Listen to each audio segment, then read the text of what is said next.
ating programa sa pamamagitan ng pag-awit.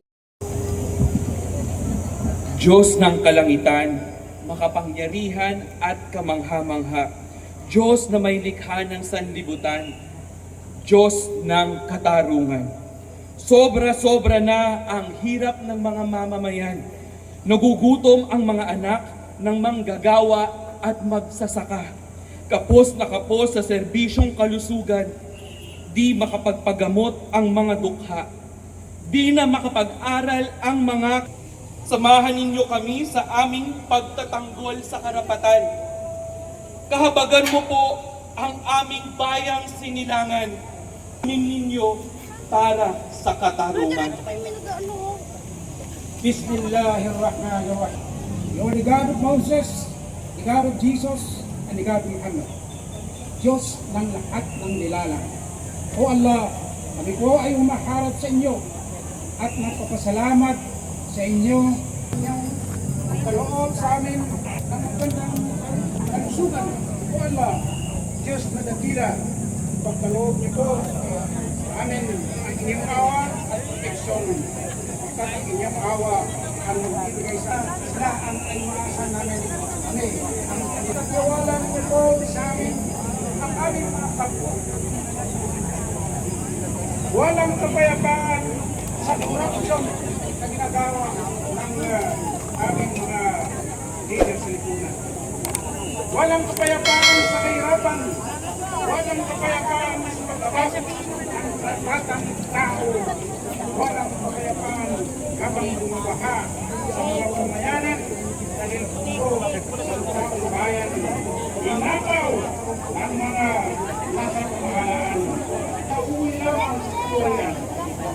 Hindi po kami ng tamang lakas upang maraming ang aming kasal. Aming kawalan ang naging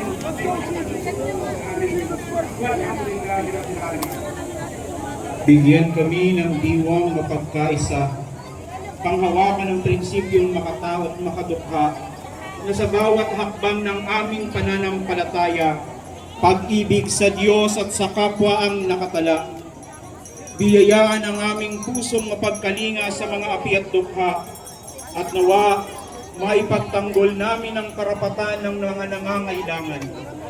Nawa ang paglaban sa katiwalian ay hindi namin talikuran hanggang mabago mo ang aming lipunan. Isang bayong malaya mula sa huwag mo pong hayaang malulong ang aming lipunan mas nakararami.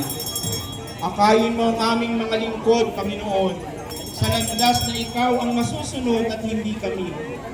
Buksan mo ang mga puso namin, mga namumuno ang iyong kalooban at hindi ang kanila. Ipaunawa mo sa anumang material na bagay na ugat ng katiwalian ay walang kasaysayan sa iyo at ang lahat ay hindi nakalulugod sa iyo. Umaasa kami, Panginoon, na kami ay iyong tutugunin sa aming pagsamo, na maging malaya ang aming inang bansa sa kamay ng mga tiwali at mapagsamantala. Sa kayamanang kaloob mo, hindi para nakawin nila, kundi ipaglingkod sa mga dukhat api sa aming lipunan.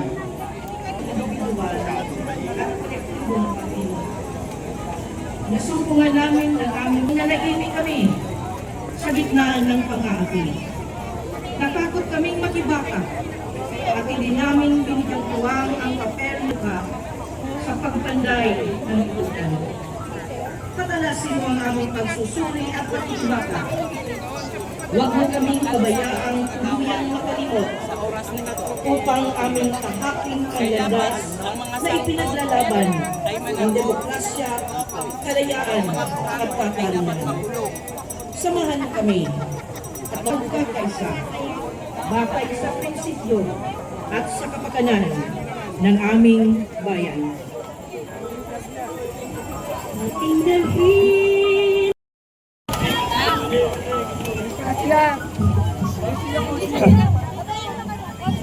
Salamat po sa napakagandang panalangin sa White Ribbon March na pinangguan ni Reverend Glossy Balunto mula sa United Methodist Church at Archbishop Emerson Mariones ng Holy.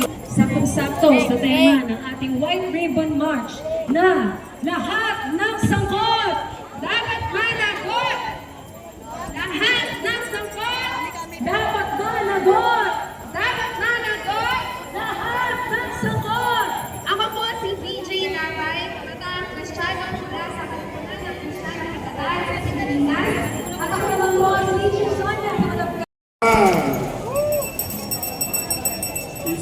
mainit na pagbati sa inyong lahat sapagkat napakainit na panahon.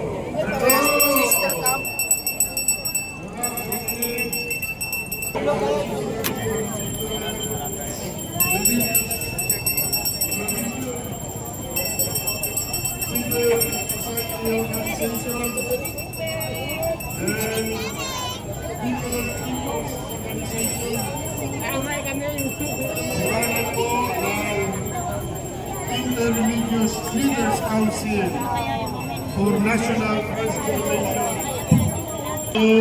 Sa ating White Ribbon March today. Narito tayo ngayon, hindi lamang bilang mga kasapi sa iba't ibang organisasyon, kundi tayo ay nandito bilang mga mamamayan nagmamahal sa ating bayan. At dahil mahal natin ang ating bayan, hindi tayo maaring manahimik. Hindi tayo maaring manahimik habang ninanakaw ang pundo para sa mahihirap. Yung mga bayan ay ginagawa personal.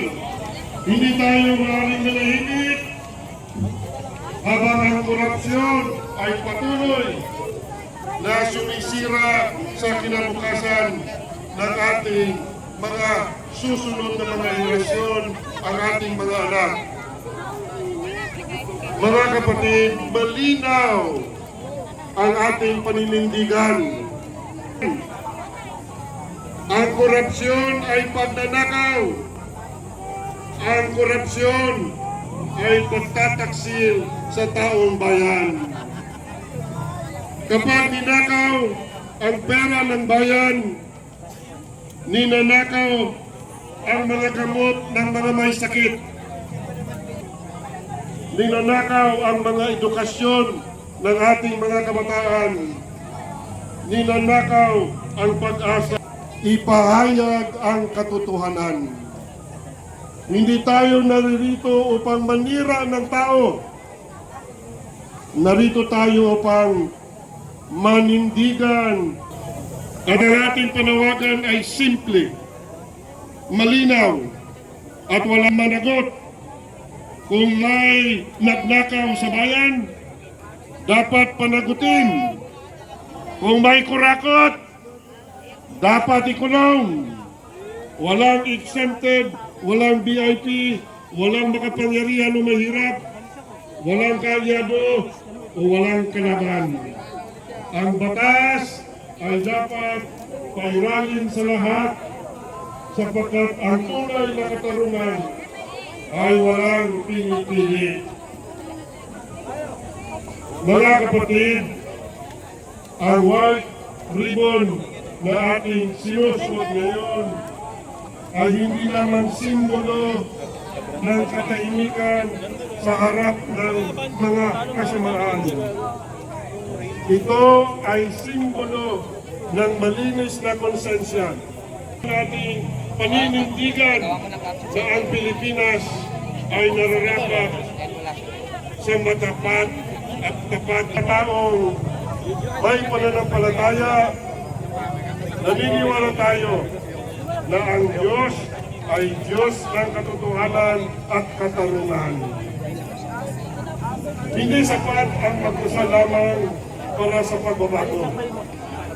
Kailangan humiling ng mabuting pamahalaan. Kailangan din natin igiit ang pananagutan. Natin ipahayag, tama na ang korupsyon, tama na ang pagnanakaw sa kabayan, pananagutan, katarungan at katotohanan.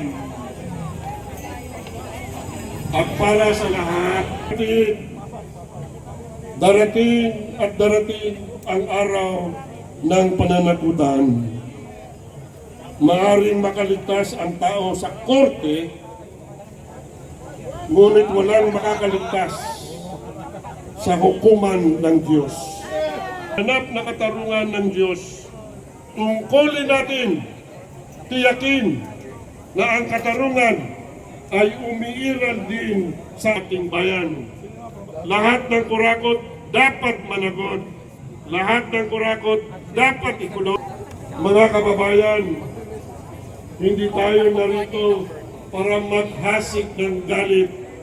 Narito ang ng bayan. Sapagkat sa korupsyon. Lahat ng kurakot ay dapat ikulong mula itaas hanggang ibaba. Mabuhay ang sambayanang Pilipino. Pagpalain po tayong lahat ng puong may kapal. Ang bayan kasama ang simbahan ngayon ay lumalaban. Lahat ng sangkot dapat managot! Naway lalo nating maipakita ang ating pag-ibig sa bayan. Tawagin natin si Danya Reyes ng Pisara.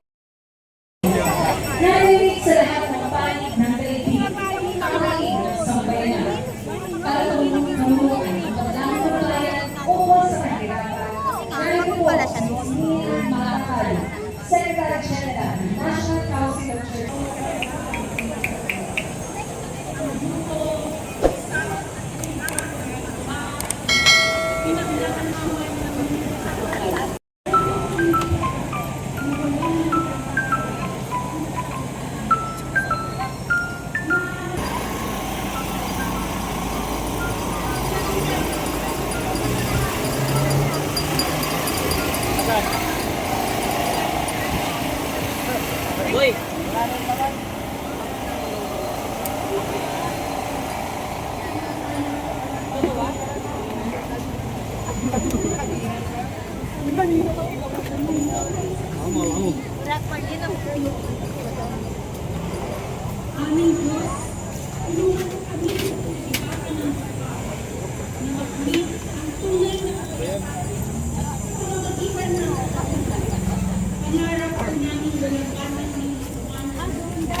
Tatawid daw.